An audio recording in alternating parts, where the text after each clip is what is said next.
Okay, so I'm having a debate with Boozer on debateart.com.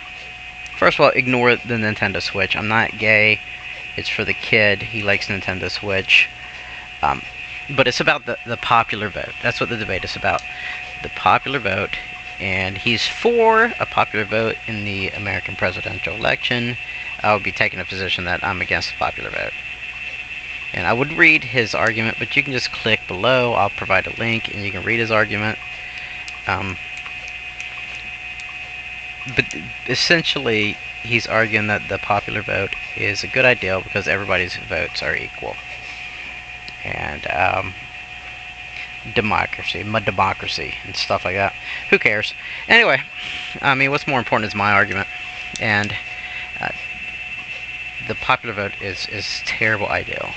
And the only reason anybody would be against it is either because they haven't informed themselves of why it be a terrible ideal, or they're just a Democrat being disingenuous, wanting a popular vote, so they can win more elections. Without having the foresight to know that that could backfire and bite them in the ass later on when they lose more elections, because the pendulum swings from one direction to the other. And a lot of people in politics just have no foresight and never think, oh man, my opponents will get the reins of power? Yeah. It's a pendulum that swings back and forth. Your opponents have the reins of power sometime.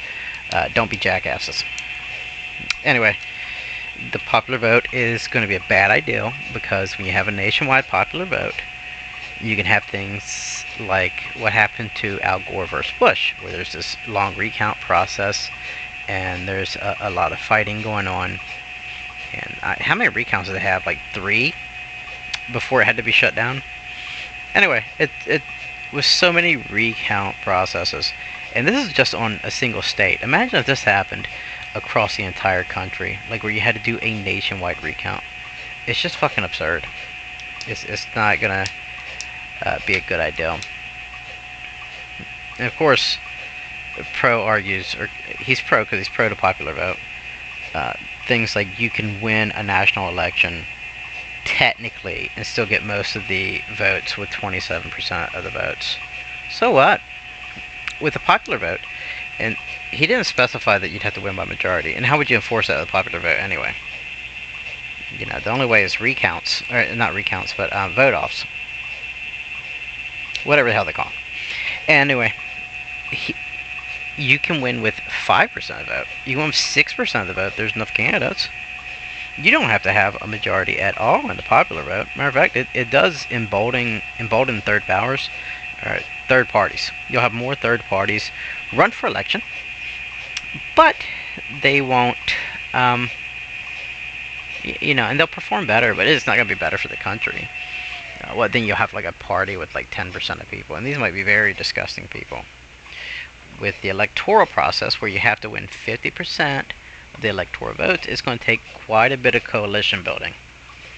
You gotta make a lot of different types of people happy, and this is why you get presidents that are presidents for the whole country, not just like big cities. You can't have somebody as president of by only appealing to Los Angeles and New York City, and then be like, and have the people behind them. You have to, because of the electoral system, you have to appeal to all kinds of different people. Yeah, it's not necessarily that all votes are equal, but you have to consider every point of view. In a popular vote, you don't.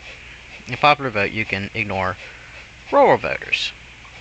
You can even ignore big city voters if rural people outnumber them. But with an electoral system, everybody's voice matters. It doesn't matter equally, but it never will. It never should.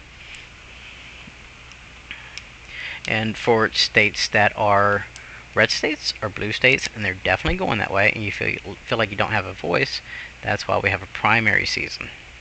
We have a primary season so that way Democrat voters in red states, if they back the winning candidate, they get a say. Those candidates have to appeal to them. They have to be the president to red voters or blue voters in red states if they're Democrat. or vice versa. And the opponent points out that faithless electors are a bad thing. They can just randomly change their mind about who the state elects. There's safeguards in place for this. Electors can be sued, especially if it's enough to overturn an election that would have went the other way. There's, and this hasn't been tested too much, but even if there wasn't, faithless electors aren't a bad thing. If it's obvious there's some hacking going on, and let's say we move to an electronic system and it's like a bunch of hacking going on, and somebody got 90% of the vote, you would know it's bullshit. Nobody will ever get 90% of the popular vote. And so faithless electors could step in and save the country from some Manchurian candidate. And a popular vote, it wouldn't be a way. You couldn't save yourself. You would just have to go by whatever the machines say. I mean, we have hand recounts, and that's probably what most likely would take place for as long as we can get away with it anyway. But at some point, they'll probably move completely digital, and you'll want faithless electors.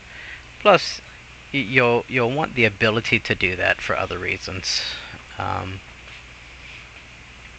Let's say, an actual war breaks out and you got American cities nuked.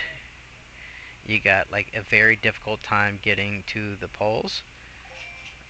Or even like, let's say we're being occupied by foreign troops in half the country, and they send their electors up, and the electors, or the people voted for Kim Jong-un for American president or something. Well, you would need your faithless electors to overturn that bullshit. And so it's not a bad thing. I would say that overall, you don't want a popular vote. It's a disaster waiting to happen, and it's not good. Anyway, I hope you guys read the debate, and I'll see you later. I'll see you on debateart.com.